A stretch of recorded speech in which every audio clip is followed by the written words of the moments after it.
My dear learners, আসসালামু আলাইকুম ও রহমতুল্লাহ। আমি মোহাম্মদ হারুনুর রশিদ, প্রভাষক হিসাব বিজ্ঞান, লাঙ্গদু সরকারি মডেল কলেজ। আজকে তোমাদের সামনে হাজির হয়েছে হিসাব বিজ্ঞান প্রথম পত্রের একটি গুরুত্বপূর্ণ চ্যাপ্টার রেওয়ামিল নিয়ে আলোচনা করার জন্য। তাহলে দেখতেই পাচ্ছ আজকের আমার আলোচ্য বিষয়টা হচ্ছে রেওয়ামিল। আমি আজকে দেখাবো রেওয়ামিলের ডেবিট এবং ক্রেডিট পাশে কোন কোন এন্ট্রিগুলো বসে সেটা নিয়ে আলোচনা করব এবং কিছু ক্রিটিক্যাল বিষয় রেওয়ামিলে থাকলে পরে আমরা সিদ্ধান্তটা কীভাবে নিব সেটি আলোচনা করব। চলো যাওয়া যাক। প্রথমে আমরা দেখে নিই যে রেওয়ামিলের ডেবিট এবং ক্রেডিট দিকে আমরা সাধারণত কোন কোন এন্ট্রিগুলোকে লিখব। একটু খেয়াল করো, ধরো আমার এই পাশটি হচ্ছে এটা হচ্ছে ডেবিট পাস এবং এদিকটা হচ্ছে আমার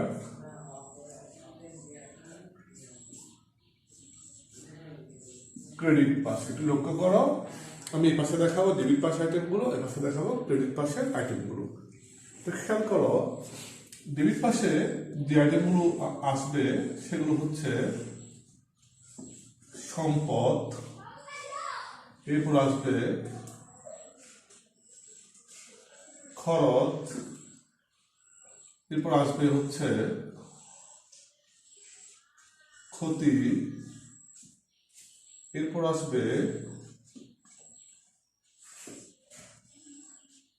অগ্রিম খরচ। একটু খেয়াল করো, সব ধরনের সম্পদ, খরচ, ক্ষতি, অগ্রিম খরচ এগুলো ডেবিট পাশে আসবে। আমি আরো আসবে দেখাবো একটু পরে। এবার আমরা চলে যাই বিপরীত দিকে। ক্রেডিট পাশে কি কি আসবে একটু দেখো। যেমন দেখো, সম্পদের বিপরীত শব্দটা হচ্ছে আমার দায়, খরচের বিপরীত শব্দটা হচ্ছে আমার আয়। তো দায় আসবে, আয় আসবে। এরপরে আমার আসবে হচ্ছে, যেমন দেখো আমি বলেছিলাম এখানে খরচ ডেবিট, তাই অগ্রিম খরচটাও ডেবিট করেছি। একইভাবে আয় যেহেতু ক্রেডিট, তাহলে অগ্রিম আয় এটাও ক্রেডিট পাশে আসবে। এবার দেখো মূলধন, আমরা জানি মূলধনটা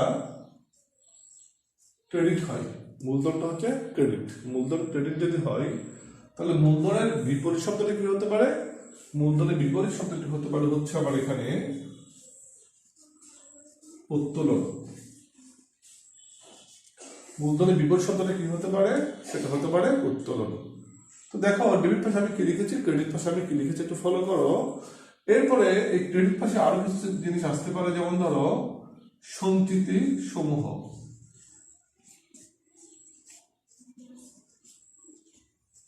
সঞ্চিতি সমূহ আসতে পারে। আর একটা গুরুত্বপূর্ণ বিষয় মনে রাখবে, সেটি হচ্ছে যেমন দেখো খরচ ডেবিট, এরপরে অগ্রিম খরচটা ডেবিট, কিন্তু বকেয়া খরচ কিন্তু হবে ক্রেডিট। বকেয়া খরচটা হয়ে যাবে এইখানে ক্রেডিট পাশে, বকেয়া খরচ হবে ক্রেডিট। তো লক্ষ্য রাখবা, খরচ এবং অগ্রিম খরচ ডেবিট, কিন্তু বকেয়া খরচটা হচ্ছে ক্রেডিট। একইভাবে দেখো আয় ক্রেডিট, অগ্রিম আয়ও কিন্তু ক্রেডিট। আয় ক্রেডিট, অগ্রিম আয় ক্রেডিট, তাহলে বকেয়াটা হবে ডেবিট। তাহলে আমার এদিকে আসবে হচ্ছে বকেয়া আয়।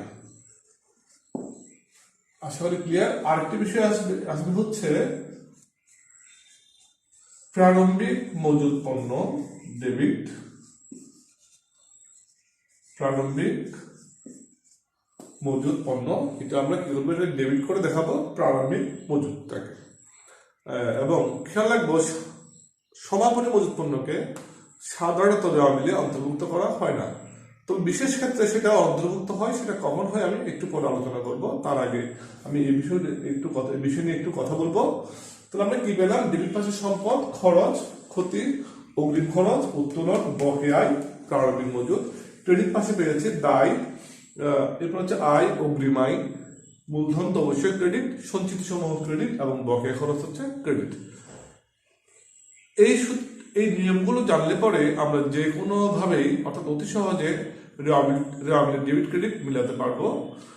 আরেকটা বিষয় হচ্ছে আমরা যারা ভালো জাবেদা পারি আমরা মনে করতেই পারি আমরা ভালো র মিলে পারি, কারণ জাবেদার সাথে র মিলের একটা গুরুত্বপূর্ণ সম্পর্ক রয়েছে।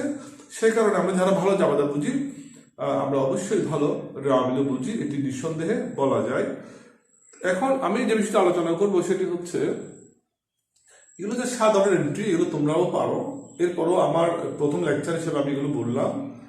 আমরা মাঝে মধ্যে সমস্যায় পড়ে যাই কখন, দেখো র মিলে কিছু জিনিস দুটো দেওয়া থাকে, যেমন ধরো মজুদ পণ্য, একই প্রশ্নে প্রারম্ভিক মজুদ পণ্য দেওয়া আছে আবার সমাপনী মজুদ পণ্য দেওয়া আছে।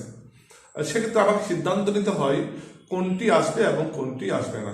তো আমরা জানি সাধারণত সমাপনী মজুদ পণ্য র মিলে আসে না। আবার একইভাবে যদি ধরো নগদ তহবিল প্রারম্ভিক দেওয়া আছে এবং সমাপনী দেওয়া আছে, এইভাবে আরো কোনো সম্পদ ধরো দেনাদার নগদ মানে প্রারম্ভিক দেনাদার দেওয়া আছে, সমাপনী দেনাদার দেওয়া আছে, এক্ষেত্রে কোনটাকে আমরা অঙ্কে দেখাবো একটু জেনে নাও। খেয়াল করবে এই ধরনের সম্পদগুলোর ক্ষেত্রে যেগুলো সমাপনী সেগুলোকে আমরা হিসাবভুক্ত করবো র মিলে, প্রারম্ভিক গুলোকে বিবেচনাতে আনবো না। তবে মজুদ পণ্যের বেলায় সমাপনীটাকে বিবেচনায় আনবো না, কিন্তু প্রারম্ভিকটাকে বিবেচনায় আনবো। আমি আবারও বলছি, মজুদ পণ্যের ক্ষেত্রে প্রারম্ভিক মজুদ পণ্য র মিলে দেখাবো, কিন্তু সমাপনী মজুদ পণ্য র মিলে দেখাবো না।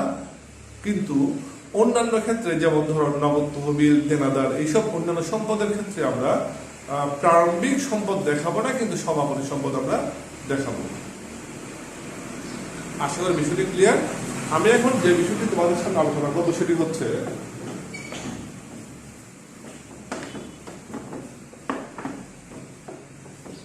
আমরা অনেক সময় র মিলে দেখতে পাই যে সমন্বিত ক্রয় দফাটি আছে। সমন্বিত ক্রয় র মিলের প্রশ্নে যদি সমন্বিত ক্রয় লেখা থাকে, র মিলের প্রশ্নে যদি আমি আবার লিখতে একটু খেয়াল করো, র মিলের প্রশ্নে যদি লেখা থাকে সমন্বিত ক্রয়, খেয়াল করো যদি লেখা থাকে সমন্বিত ক্রয় তাহলে এটিকে তোমরা র মিলের ডেবিট পাশে বসাবে, র মিলের ডেবিট পাশে বসাবে। তবে সেক্ষেত্রে সমন্বিত ক্রয় যদি তুমি র মিলে অন্তর্ভুক্ত করো তখন কিন্তু কিছু এন্ট্রিকে বাদ দিতে হয়। কোন কোন এন্ট্রিগুলোকে বাদ দিতে হয় একটু বুঝিয়ে বলি। সে বুঝিয়ে বলার আগে আমি একটু দেখিয়ে দেই যে সমন্বিত ক্রয় আমরা কিভাবে তৈরি করি। সমন্বিত ক্রয় সূত্রটি হচ্ছে প্রারম্ভিক মজুদ যোগ নিট ক্রয়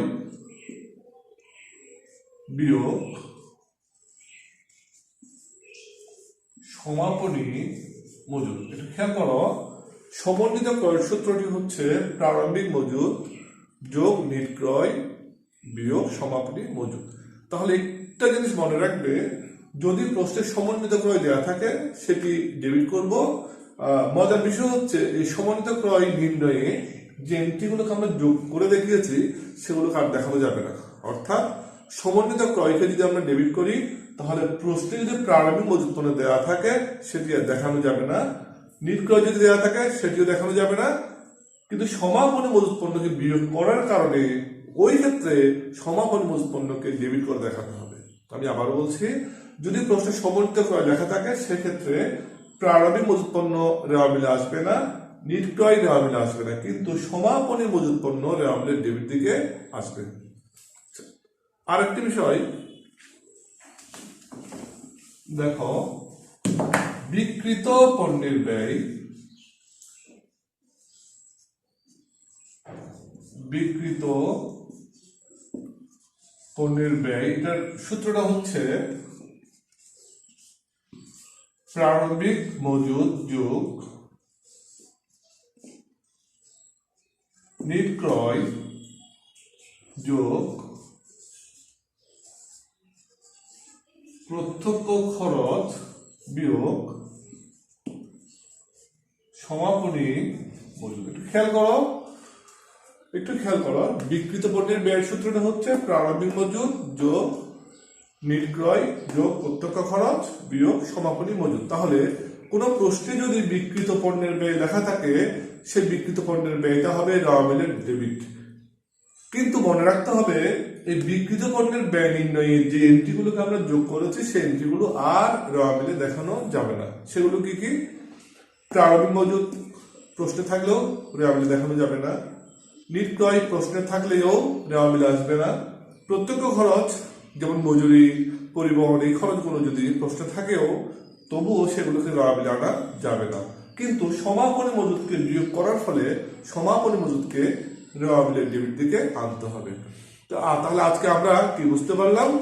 গুরুত্বপূর্ণ দুটো এন্ট্রি, সেটি হচ্ছে একটি বিকৃত পণ্যের ব্যয় এবং একটি হচ্ছে সমন্বিত ক্রয়। এই দুটো এন্ট্রি যদি প্রশ্নে থাকে তাহলে সেক্ষেত্রে আমরা রেওয়া মিলটা কিভাবে তৈরি করব সেই বিষয়টা নিয়ে আমরা আলোচনা করলাম। আশা করি তোমরা বুঝতে পেরেছ। আর এই বিষয়গুলো যদি একটু মনে থাকে তাহলে পরীক্ষায় অত্যন্ত সহজে তোমরা রেওয়া মিল মেলাতে পারবে। এবং আমি আমার লেকচার শেষ করার পূর্বে আবার একটু স্মরণ করিয়ে দেই, আমি যে নামগুলো লিখেছিলাম প্রথমে ডেবিট এবং ক্রেডিট পাশে, সেই নামগুলো অবশ্যই মনে রাখবে। মনে না রাখলেও চলে যদি তুমি ভালো জাবেদা পারো। আমি বলেছিলাম ভালো জাবেদা পারলে ভালো রেওয়া মিল পারবে, তারপরে একটু চেষ্টা করবে মনে রাখার জন্য। আর একটা বিষয়, যদিও আমি সেখানে লিখিনি, একটু খেয়াল করো, সুদ বিষয়টা সবসময় বিপরীতমুখী হবে। যেমন ধরো বিনিয়োগটা যেহেতু সম্পদ সেহেতু এটা ডেবিট, কিন্তু বিনিয়োগের সুদ হবে ক্রেডিট। আবার দেখো মূলধন হচ্ছে ক্রেডিট, আমরা জানি মূলধনটা ক্রেডিট। যদি প্রশ্নে লেখা থাকে মূলধনের সুদ তাহলে সেটা বিপরীত দিকে চলে আসবে, অর্থাৎ সেটা ডেবিট দিকে চলে আসবে। বিষয়গুলো মাথায় রাখবে। আর একটা বিষয় ধরো, আমরা জানি ক্রয়টা খরচ ডেবিট। যদি ক্রয় খরচ লেখা থাকে তাহলে সেটা বিপরীত, ক্রেডিট পাশে চলে যাবে। একইভাবে ক্রয় ডেবিট, যদি ক্রয় বার্তা লেখা থাকে তাহলে সেটা ক্রেডিট পাশে চলে যাবে। আমরা সেম ওয়েতে বলতে পারি বিক্রয়টা ক্রেডিট, তাহলে বিক্রয় খরচ যদি হয় বা বিক্রয় বার্তা যদি হয় সেটা কিন্তু হবে ডেবিট। এইভাবে আমরা একটু চিন্তা করলে অত্যন্ত সহজে রেওয়া মিলের ডেবিট ক্রেডিট গুলো শনাক্ত করে আমরা অঙ্ক মেলাতে পারবো। তো আশা করি তোমরা আমার এই লেকচার থেকে কিভাবে রেওয়া মিল তৈরি করতে পারি সে বিষয়টি সম্পর্কে সম্যক ধারণা লাভ করেছ। এই ধারণাকে কাজে লাগিয়ে তোমরা বাসায় বসে বইয়ের যে রেওয়া মিল গুলো আছে সেগুলো প্র্যাকটিস করে নিও। তো আশা করি তোমরা ভালোই বুঝতে পেরেছ। আমি আগামী অনলাইন ক্লাসে তোমাদেরকে আবারও আমার আগামীর অনলাইন ক্লাসগুলো দেখার জন্য আমন্ত্রণ জানিয়ে আজকের অনলাইন ক্লাস থেকে বিদায় নিচ্ছি। খোদা হাফেজ।